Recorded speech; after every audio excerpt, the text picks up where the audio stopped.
Shalom saudara. Halo. Senang dapat berjumpa kembali di hari ini bersama-sama dengan saudara. Saudara, hidup manusia itu seperti timbangan. Kita boleh mengukur atau menilai manakah timbangan yang paling terberat. Apakah itu kebaikan, apakah itu keburukan, atau apakah itu kegagalan atau keberhasilan kita, saudara. Paling tidak kita sebagai anak-anak Elohim, sebagai orang percaya, apabila dalam kehidupan kita itu ada sisi buruk, misalnya hati kita ada kebencian, ada iri hati, ada dusta, ada kejahatan dan lain sebagainya, harusnya kita mempunyai suatu kerinduan untuk kita tidak mau lagi mengulang kesalahan atau kegagalan kita, saudara. Kita tidak dapat melarang seekor burung yang terbang di atas kepala kita. Namun jangan pernah mengizinkan burung tersebut hinggap di kepala kita, saudara. Apalagi burung tersebut yang terbang-terbang di udara membuang kotorannya di kepala kita. Siapa di sini yang pernah kejatuhan kotoran burung? Saya pernah, saudara. Tiba-tiba burung gitu, aduh, gitu. Baunya luar biasa, saudara. Karena hal itu dapat mengotori kepala kita, saudara. Meskipun kita mungkin sudah pakai hair tonic, pakai minyak rambut, tapi ketika kotoran tersebut itu jatuh di kepala kita, saya percaya kita pasti akan mencuci rambut kita agar tidak bau kembali, saudara. Maka itu dalam hidup kita ini kita harus berusaha untuk tidak mengotori kehidupan kita, saudara. Sebagai orang percaya, kita harus berusaha untuk kita menyenangkan hati Bapa Yahweh. Karena jika kita mengotori kehidupan kita, karena jika kita selalu berbuat salah, kita nggak ada artinya, saudara. Untuk itu, saudara, pada pagi hari ini khotbah saya akan saya beri judul 6 perkara yang dibenci Bapa Yahweh. 6 perkara yang dibenci Bapa Yahweh. Kita buka Amsal 6. Amsal 6 ayat 16 sampai 19. Amsal 6 ayat 16 sampai 19. Saudara simak dengan baik. Ayat yang ke-16. Di situ dikatakan 6 perkara yang Yahweh benci. Jangan sampai saudara punya satu yang Yahweh benci. Jangan, saudara. Karena saudara akan berurusan langsung dengan Bapa Yahweh. Dan jika Tuhan sudah benar-benar bilang 6 perkara yang Yahweh benci, maka Yahweh akan singkirkan itu, saudara. Yahweh akan singkirkan. Jadi hati-hati, saudara. Bahkan dikatakan 7 perkara merupakan kekejian bagi jiwanya. Jadi ada 6 hal yang Bapak Yahweh benci. Bahkan 7 hal yang dapat membuat Yahweh kesal, dapat membuat Yahweh marah, atau dapat membuat Yahweh jengkel, saudara. Kita hidup di zaman yang boleh dibilang itu sangat jahat, saudara. Karena zaman akhir ini adalah zaman yang sangat jahat. Kasih dari kebanyakan orang itu sudah hilang. Coba kita lihat di sosial media, begitu banyak kejahatan. Kalau kita membaca, kalau kita melihat itu, kita akan takut, kita akan merasa sedih, kita akan merasa kasihan, saudara. Sehingga menjadi dunia ini seperti sebuah hutan yang lebat. Seperti hutan yang lebat. Ketika ada seseorang yang masuk ke dalam hutan, maka orang tersebut itu akan sulit untuk keluar dari hutan tersebut. Nah, untuk itu kita membutuhkan pertolongan daripada Bapak Yahweh agar dapat menemukan jalan keluar dari hutan dunia yang sangat menyesatkan itu, saudara. Jika saudara cinta kepada Bapak Yahweh, mau menyenangkan Tuhan, pastikan 7 hal tersebut tidak ada di dalam kehidupan kita, saudara. Tadi saya berbicara kepada Opung. Kalau manusia itu ada 9 langkah kehidupan. Sekarang kita sudah mencapai yang ke-8, ke-9, tua dan mati, saudara. Jadi kita harus bisa menjaga hati kita saat ini, saudara. Kemudian, saudara, ayat yang ke-17, di situ dikatakan apa? Pandanglah pandangan mata yang sombong, lidah dusta, tangan yang menumpahkan darah orang yang tidak bersalah.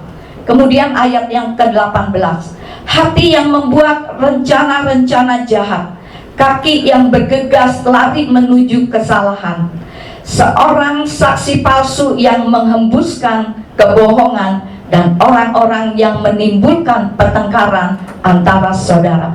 Jadi 6 hal atau 7 hal yang dibenci Bapak Yahweh. Pertama apa? Mata sombong. Yang kedua, lidah dusta. Yang ketiga, tangan yang menumpahkan darah. Yang keempat, hati yang membuat rencana jahat. Yang kelima, kaki yang bergegas menuju kesalahan. Yang keenam, saksi palsu. Kemudian yang ketujuh, pertengkaran, saudara. Kita bahas satu-satu, saudara. 6 hal yang dibenci Bapak Yahweh. Yang pertama, saudara, mata yang sombong. Ayat yang ke-17. Apa sih definisi tentang sombong itu, saudara? Apa definisi sombong? Sombong adalah sifat yang suka meninggikan diri, sifat yang sok tahu, merasa paling hebat, menentang otoritas di atasnya, dan meremehkan. Saudara, mata yang sombong ini seringkali orang tidak merasa sombong, saudara.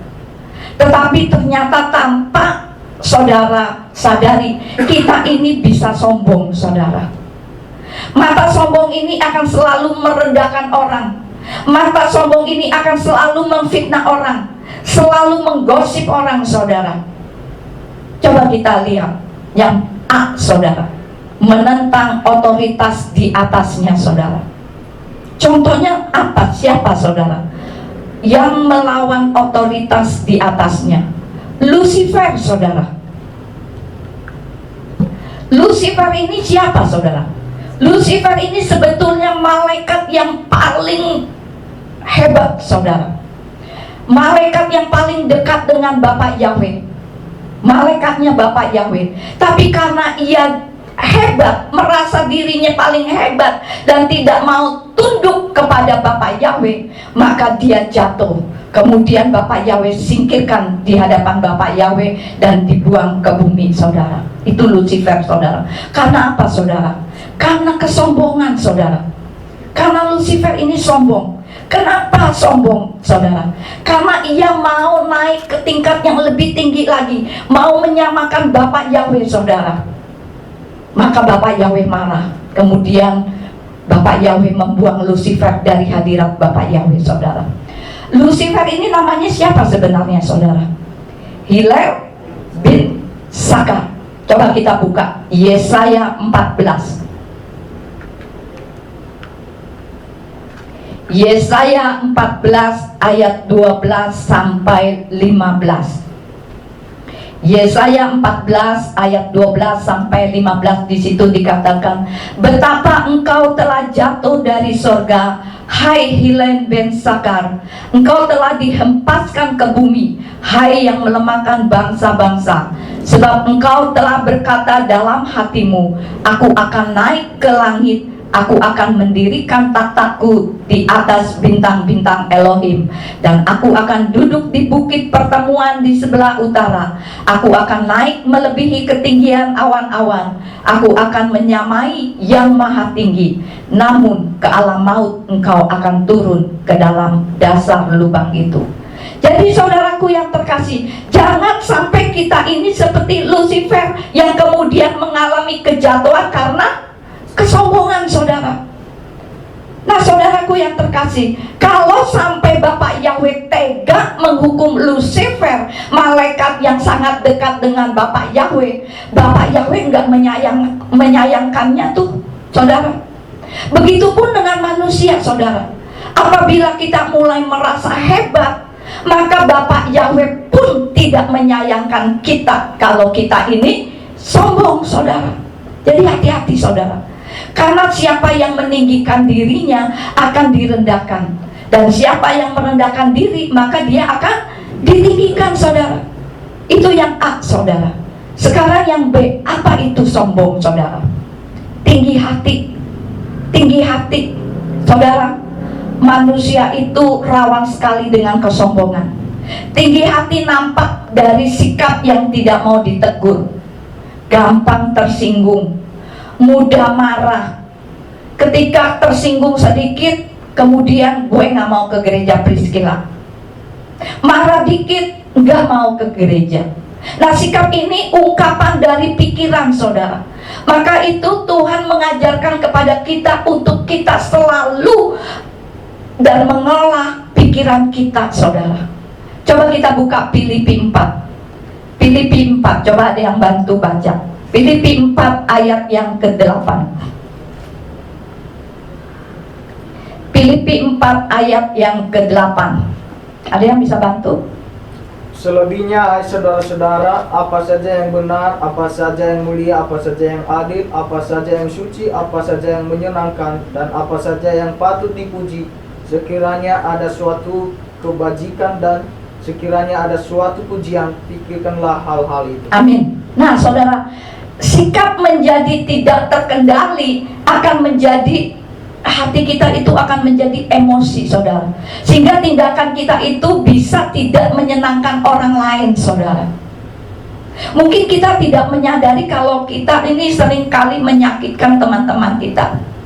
Masing-masing kita dapat mengukur diri kita sendiri, saudara. Kita ini termasuk orang yang tinggi hati atau orang yang rendah hati. Kita sendiri yang dapat mengukurnya, saudara. Itu yang B, saudara. Sekarang yang C, saudara.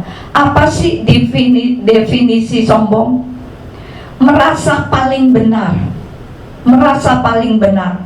Orang yang sombong merasa dirinya itu paling benar dan tidak mau mengakui kesalahannya, saudara. Itu orang sombong, saudara. Jadi sombong itu biang dari semua dosa kita, saudara. Kita berdosa karena kita ini sombong, saudara. Misalnya, kita memaksakan kehendak orang lain untuk mengikuti kita, itu sombong, saudara. Kita memfitnah orang, itu sombong. Menganggap diri kita sendiri paling hebat, itu sombong. Menginjili dengan cara memaksa, itu pun sombong. Tidak menghargai orang, itu juga sombong, saudara. Jadi yang tadi saya katakan, semuanya itu sombong. Jika kita perhatiin kitab Amsal ini kitab yang terkenal dengan penuh hikmat. Banyak membahas kesombongan, saudara. Nah, firman Bapak Yahweh dalam kitab Amsal ini mencatat kerendahan hati tidak dapat dilepaskan dari hikmat, dan sebaliknya kesombongan tidak terlepas dari kebodohan, saudara. Kalau kita sombong, itu kita ini sebenarnya bodoh, saudara. Pantaskah kita menyombongkan diri dengan apa yang kita miliki hari ini? Oh, gue mah banyak duit, mobil gue bejibun banyak. Sombong, saudara. Ada begitu banyak orang yang berubah menjadi sombong ketika mereka diberkati, saudara. Kita di sini jangan sampai berbuat demikian, saudara.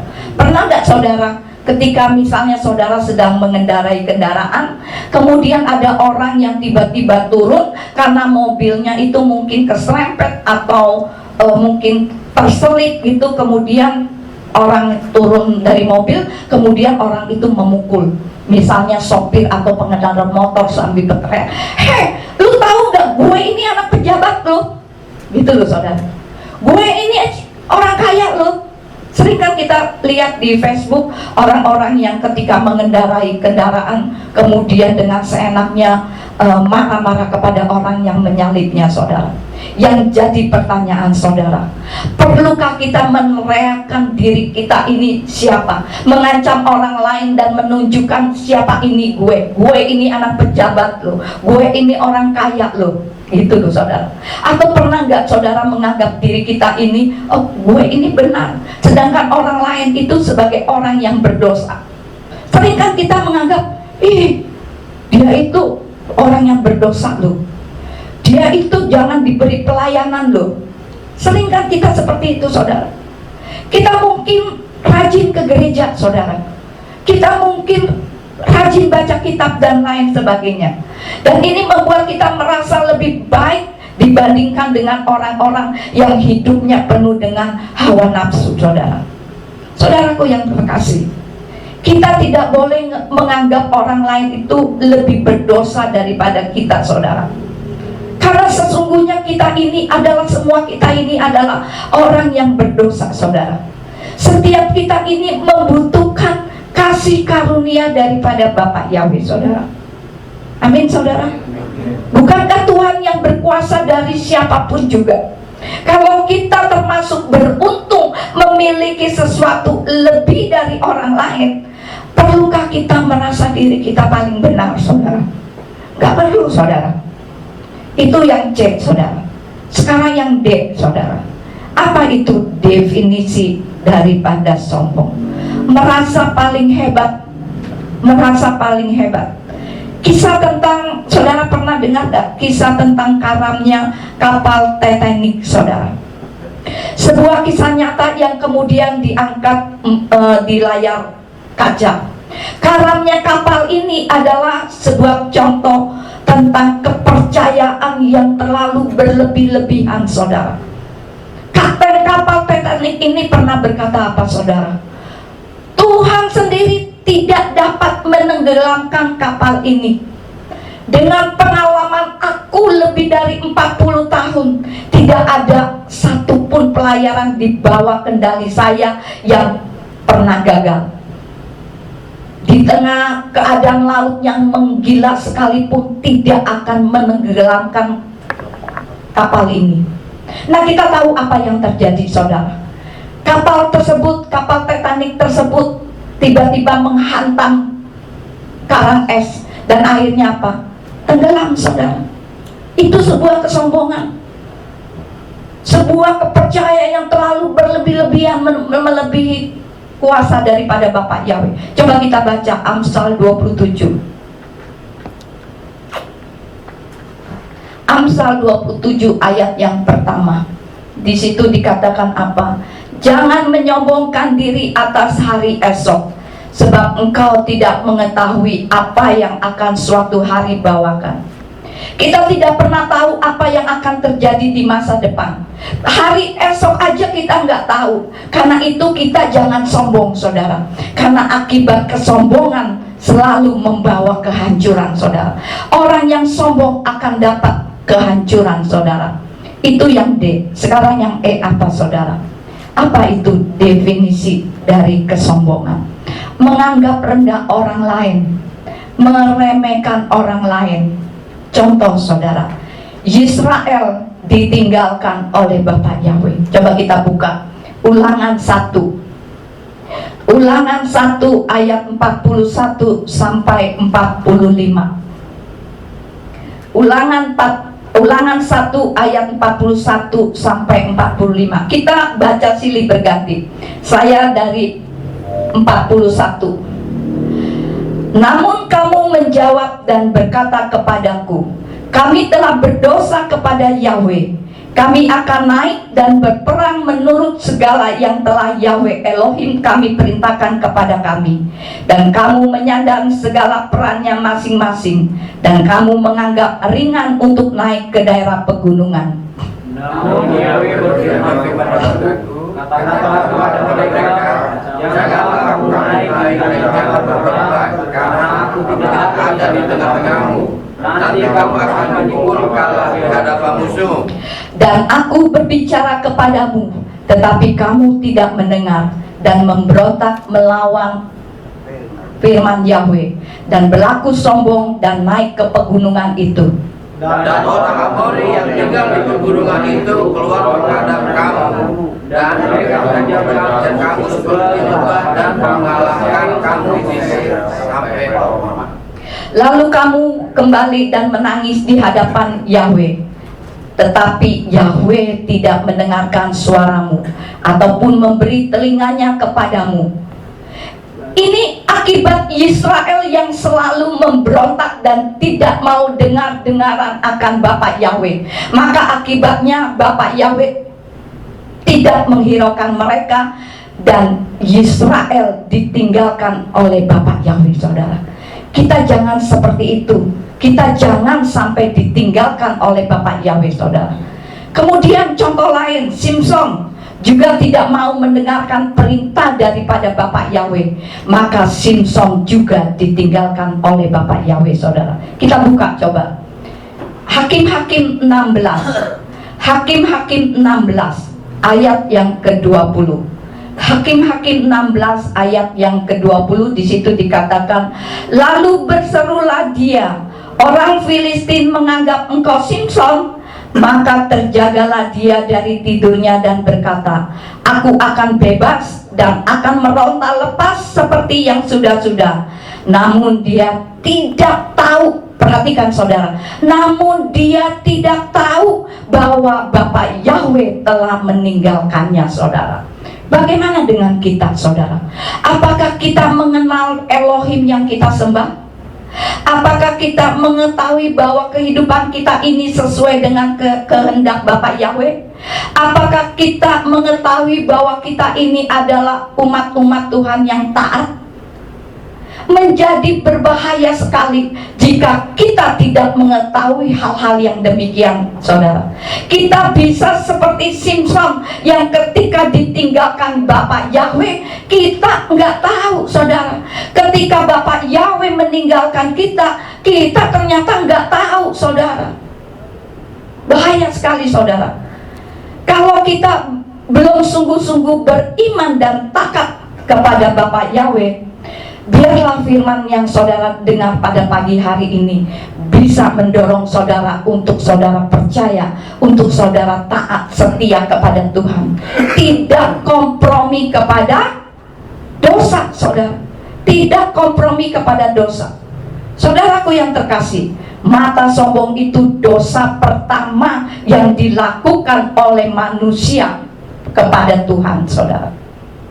Pada waktu Adam makan buah larangan, menurut saudara, kenapa sampai Adam makan, saudara? Kenapa sampai Adam makan? Orang selalu bilang gini, ya kan gue kan disuruh Hawa. Bukan itu alasannya, saudara. Kenapa Adam sampai makan buah larangan? Karena Adam tahu Bapak Yahweh bilang apa? Adam, jangan engkau makan buah itu, karena kalau kamu makan buah itu, kamu akan sama seperti aku. Kamu akan mengetahui pengetahuan yang baik, benar, dan yang salah, saudara. Adam diam, tetapi dalam hati Adam berkata-kata, oh, rupanya kalau gue makan pohon yang buah yang dilarang, bisa seperti Elohim. Kemudian mungkin dia di pikirannya dia mempunyai suatu cita-cita. Baik, suatu hari gue akan harus makan buah itu. Tapi Adam takut, saudara. Walaupun dalam pikirannya mungkin gue akan makan buah itu, tapi Adam takut. Saudaraku yang terkasih, ternyata laki-laki itu sebenarnya pengecut, saudara. Bukan di sini pria-prianya berani-berani, di sana tuh. Pria-prianya itu pengecut. Kenapa, saudara? Dia mau makan buah, tapi dia tidak mau menanggung kematiannya, saudara. Jadi ketika Hawa sedang dibujuk oleh ular, yang jadi pertanyaannya, saudara, Adam ada di situ enggak? Adam ada di samping Hawa enggak? Ada. Karena pada waktu Adam makan buah, kitab suci katakan apa? Dan Hawa juga memberikannya kepada suaminya yang ada bersamanya. Kejadian 3 ayat yang ke-6. Jadi dari pembicaraan terus-terusan, Adam itu dengerin, saudara. Kenapa Adam diam? Ketika Hawa makan, Adam diam, saudara. Kenapa? Karena Karena Adam mau lihat kalau Hawa makan buah itu mati enggak sih? Gitu loh.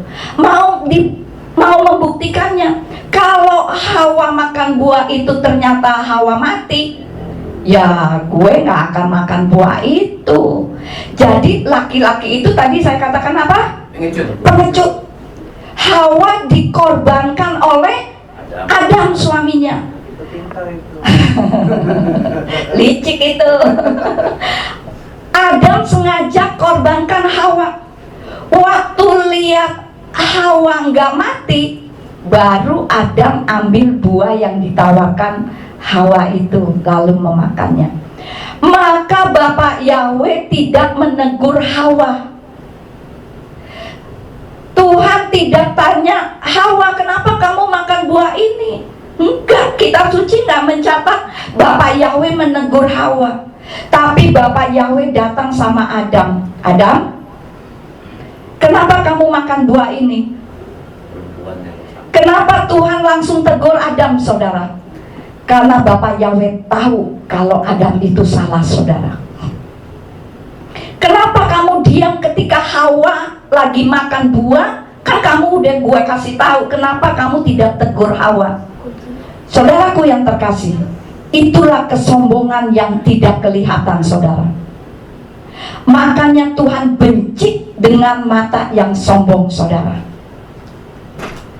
Kenapa mata sombong, saudara? Kok ditunjukkan seperti itu? Karena apa yang terpancar dari mata itu lahirnya dari mana, saudara? Dari hati, saudara. Dari hati, saudara. Rupanya di hati sudah sombong. Kalau orang sombong di hatinya itu sudah sombong, saudara. Kita tidak tahu. Tapi dari mata kita bisa tahu, saudara. Oh, ini Bu Apri sombong nih. Enggak, ini contoh Bu Apri. Kita bisa lihat. Kalau kita tidak lihat kesombongan saudara-saudara kita atau diri kita sendiri, Bapak Yahweh yang melihatnya, saudara. Bapak Yahweh yang melihatnya. Maka itu Bapak Yahweh benci dengan mata yang sombong, saudara. Akibat jika kita sombong itu apa, saudara? Akibatnya yang pertama, terjadi pertengkaran, saudara. Permusuhan dengan Tuhan atau permusuhan dengan sesama kita, saudara. Kalau kita sombong pasti kita akan dihukum, saudara. Nah, bagaimana caranya agar tidak sombong, saudara? Yang pertama, peka terhadap tanda-tanda zaman, saudara. Tunduk kepada firman, saudara. Harus kenal siapa Tuhan yang kita sembah itu, saudara. Kemudian jangan kita membanding-bandingkan dengan orang lain, saudara. Oh, Pak Yohanes ini banyak duit, gue nggak ada nih. Aku iri nih. Itu loh, saudara. Membanding-bandingkan, saudara. Jadi saudaraku yang terkasih, orang yang sombong pasti menjadi bahan pembicaraan orang. Dan kemudian karena orang itu sombong, pasti dibenci banyak orang, saudara. Adakah di antara kita sebagai orang Kristen yang sombong, saudara? Saya harap di sini nggak ada yang sombong, saudara. Yang sombong-sombong udah pada keluar dari tempat ini, saudara. Itu loh, saudara. Gak boleh tersentuh. Giliran tersentuh sedikit aja sudah ngambek dan gak mau lagi ke gereja. Jika kita menemukan hal-hal ini dalam diri kita, benahi hati kita, saudara. Yang salah satunya adalah kesombongan yang ada di dalam kehidupan kita, kita harus singkirkan, saudara. Dulu mungkin sebelum saya bertumbuh dalam Tuhan, karena saya dulu orangnya penuh dengan hura-hura, saya sombong mungkin, saudara. Seperti Ibu Esther, ketika telepon saya dulu, aduh, si Priscilla ini ketus banget sih, sombong banget sih, gitu loh, saudara. Padahal saya enggak, saudara. Saya enggak sombong ketika saya sudah bertumbuh dalam Tuhan. Saya enggak mau lagi sombong, saudara. Manis sekali. Nah, kemudian saudara yang ketiga, 6 perkara yang dibenci oleh Bapak Yahweh. Yang ketiga itu apa, saudara? Lidah dusta. Lidah dusta, saudara. Yahweh menciptakan lidah itu untuk apa sih, saudara? Berbicara. Untuk berbicara. kemudian apa lagi? Rasa. Untuk makan, untuk mencicipi rasa. Lidah juga berperan untuk menghasilkan huruf-huruf ketika kita sedang berbicara, ketika kita sedang bersuara. Memuji. Apa? Memuji. Pokoknya Bersuara. ya bersuara lah. Tubuh kita yang sebesar ini, ternyata di bawah pengaruh lidah, saudara. Tanpa lidah, seseorang itu sulit dimengerti saat berbicara. Coba kalau lidah saudara dipotong sedikit aja, boro-boro saudara bisa bicara. Mungkin gak jelas, andai pun bisa berbicara. Lidah juga memegang peranan penting dalam menentukan kehidupan kita, saudara. Coba kita buka Amsal 12. Pak Yogi, Amsal 12, Pak Yogi. Amsal 12 ayat yang ke-19. Di situ dikatakan apa? Bibir yang benar ditegakkan selamanya, tetapi lidah dusta hanya sekejap mata. Apa sih itu dusta, saudara? Menurut Kamus Bahasa Indonesia, dusta itu artinya sombong, tidak benar. Jadi lidah dusta berarti berkata yang tidak benar, berkata yang bohong, saudara. Nah, lidah merupakan salah satu anggota tubuh kita yang paling kecil. Tapi fungsinya walaupun kecil jangan diremehkan loh, saudara. Bisa menghancurkan dunia. Orang yang menggunakan lidah dan bibirnya dengan baik pasti mengeluarkan kata-kata yang mengandung kebenaran. Sebaliknya, lidah dusta tidak akan menghasilkan kebenaran, baik terhadap dirinya sendiri maupun terhadap orang lain. Orang seperti ini akan ditinggalkan orang karena tidak dipercaya, saudara. Jadi hubungan pertemanan pun akan sekejap mata, saudara. Artinya hanya sekali aja orang itu akan berteman, setelah itu akan ditinggalkan. Saya banyak orang-orang seperti itu, saudara. Ketika saya lagi dulu banyak duit, orang banyak dekat saya. Ketika saya sedang resesi, orang tinggalkan. Juga orang-orang yang memfitnah saya ketika bertemu ya udah hanya say hello aja. Jadi saudaraku yang terkasih, jika saudara mau dipercaya oleh orang, lakukanlah segala hal tanpa dusta, dimulai dari perkara-perkara yang kecil, saudara, melalui bibir dan lidah yang jujur, saudara. Coba buka Mazmur 34. Mazmur 34 ayat yang ke-14. Di situ dikatakan apa? Pak Yogi. Jagalah lidahmu terhadap yang jahat dan bibirmu terhadap perkataan tipu daya. Lidah dusta, satu dari sekian banyak kesalahan yang hampir semua orang pernah melakukannya, saudara. Bahkan berbohong seringkali dianggapnya sepele, saudara. Misalnya, saudara, kita pasti semua pernah berbohong, benar? Misalnya, ketika saya mau ada itu di rumah ada orang yang ketuk pintu, saya suruh anak saya, Cici, bilang kalau ada orang itu tanya mami, bilang mami nggak ada, lagi keluar, padahal ada di dalam kamar Ya, gitu. tamu dia, jadi masuk kamar. Iya, itu juga bohong, saudara. Orang yang suka berkata, kan cuma bohong sedikit aja kok, nggak apa-apa kok, gitu, saudara. Yang namanya bohong tetap bohong. Kita mungkin pernah berbohong terhadap siapa? Terhadap orang tua kita pernah berbohong, terhadap suami atau istri juga pernah bohong, terhadap hamba Tuhan pernah bohong, terhadap teman-teman apalagi, benar nggak? Betul ya, kita semua sini sering berbohong, tapi sekarang jangan ya. Berbohong lebih kebaikan katanya. Nggak boleh, tetap aja bohong. Sekali kita menganggap kebenaran dapat dikompromi, kita akan cenderung mengulangi kebohongan itu demi kebohongan, saudara, sehingga kita semakin jatuh ke dalam dosa, saudara. Jadi harus dibuang jauh-jauh dari kehidupan orang percaya, saudara. Jangan lagi kita merasa paling benar, saudara, harus dibuang jauh-jauh. Coba kita buka lagi Amsal 12. Amsal 12 ayat yang ke-22a. Bibir yang berdusta adalah kekejian bagi Yahweh, saudara. Karena itu dalam Efesus 4 ayat yang ke-25, Efesus 4 ayat yang ke-25 dikatakan apa? Oleh karena itu, dengan membuang dusta, kamu masing-masing bicarakanlah kebenaran terhadap sesamanya. Karena kita adalah anggota seorang terhadap yang lain. Dusta itu sumbernya itu sebenarnya dari mana sih, saudara? Dari mana sih? Dusta itu sebenarnya sumbernya itu dari siapa, saudara? Dari setan, saudara. Karena setan adalah bapa segala dusta, saudara. Coba kita baca ayatnya, saudara.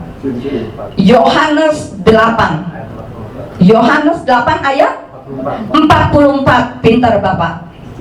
Yohanes 8 ayat 44.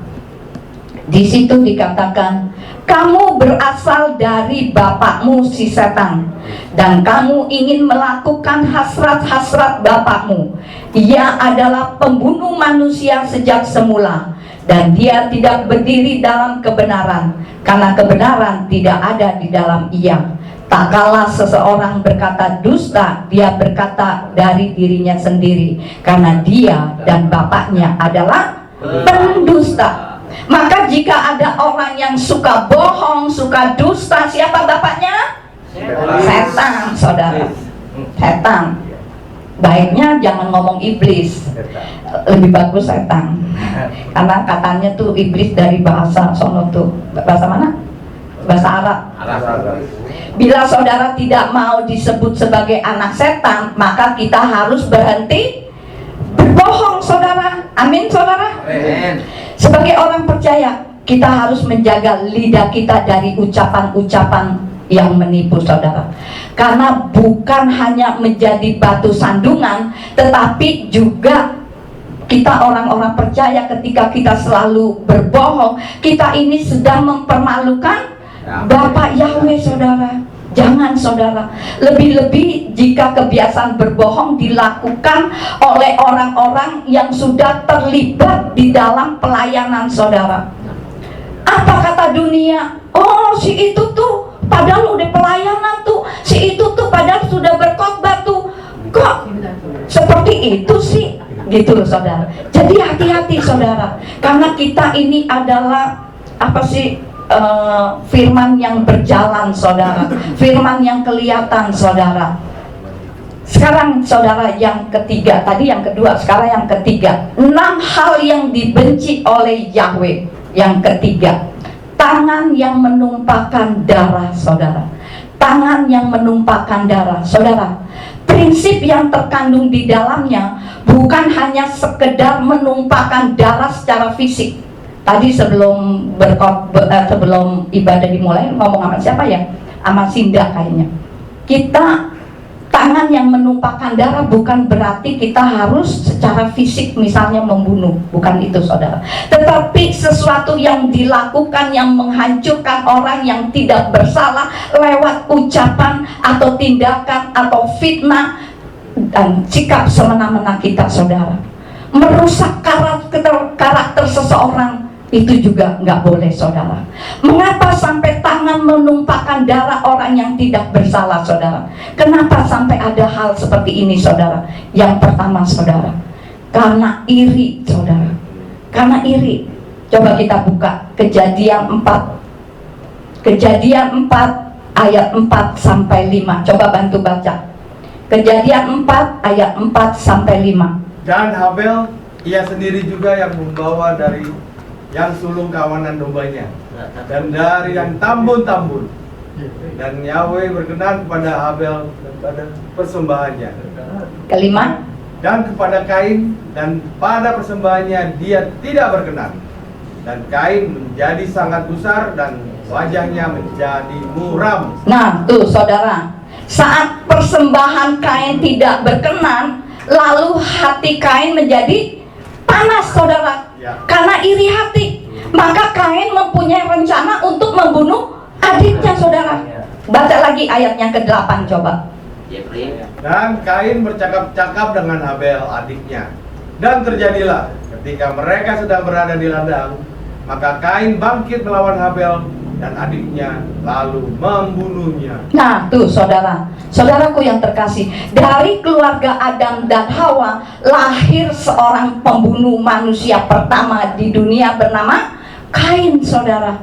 Mengapa sampai tangan menumpahkan darah orang yang tidak bersalah, saudara?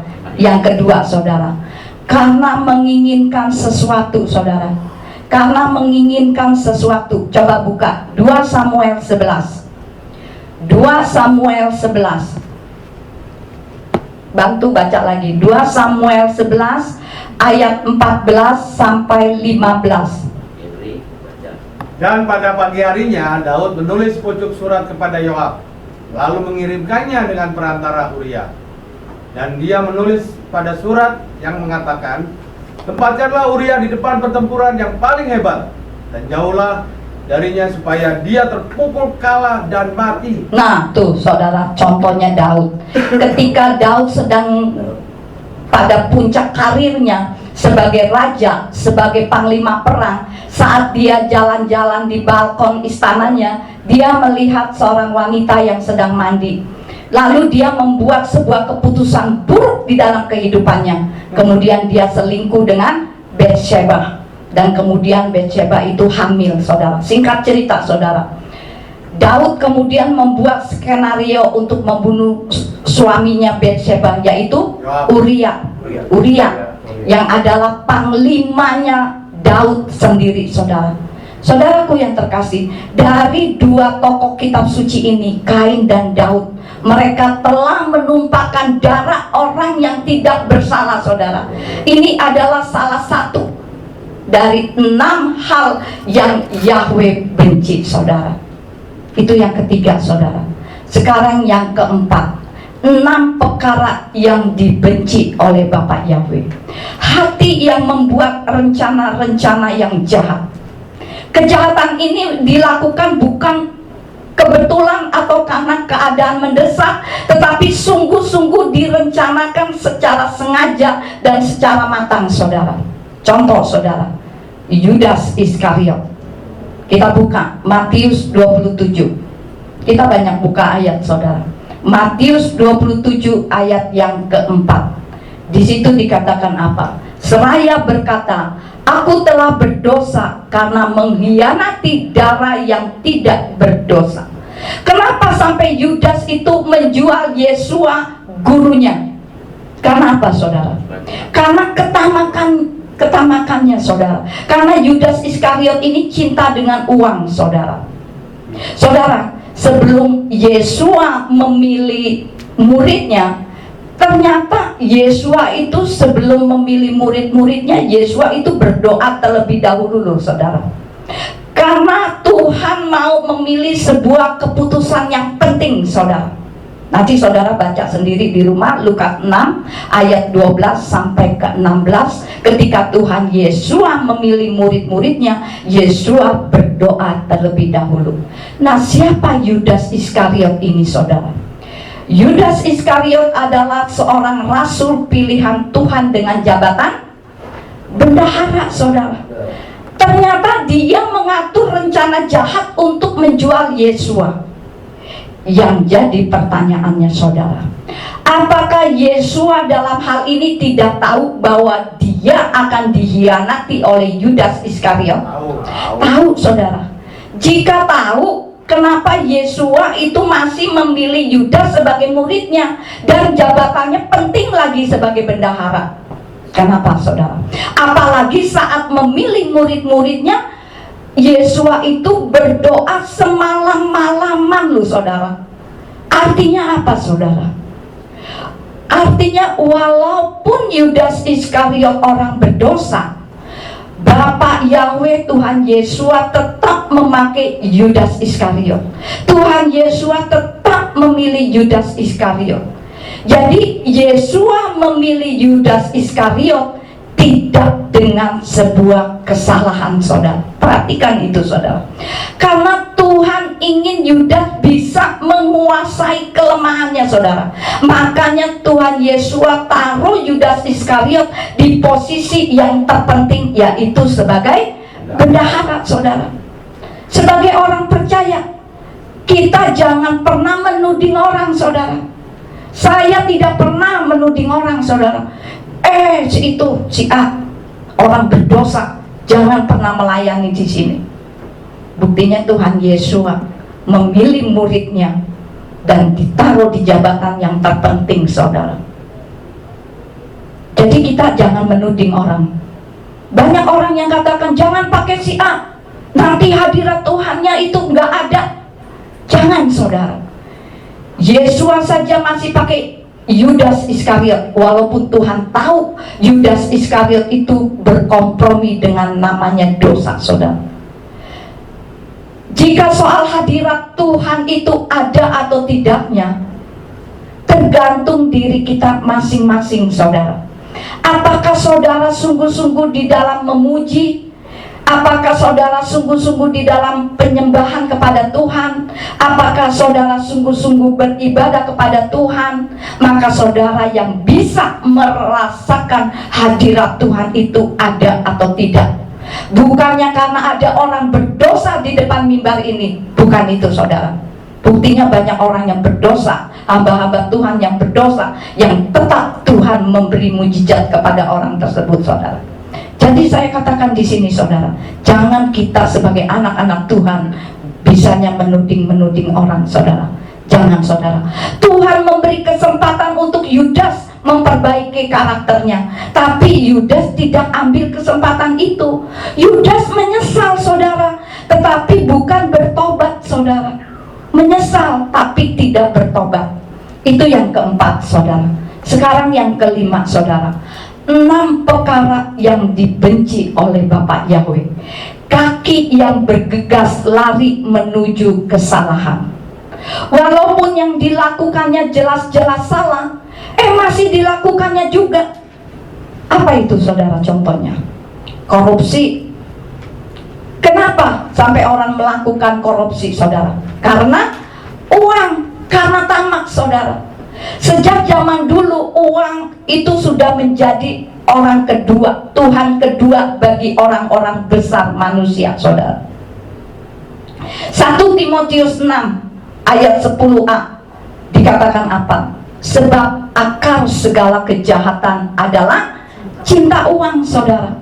Seperti Yudas, karena uang dia tega menjual gurunya sendiri.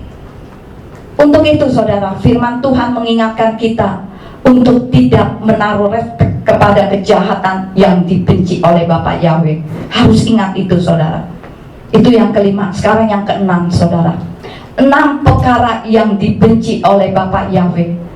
Bersaksi palsu dan menimbulkan pertengkaran.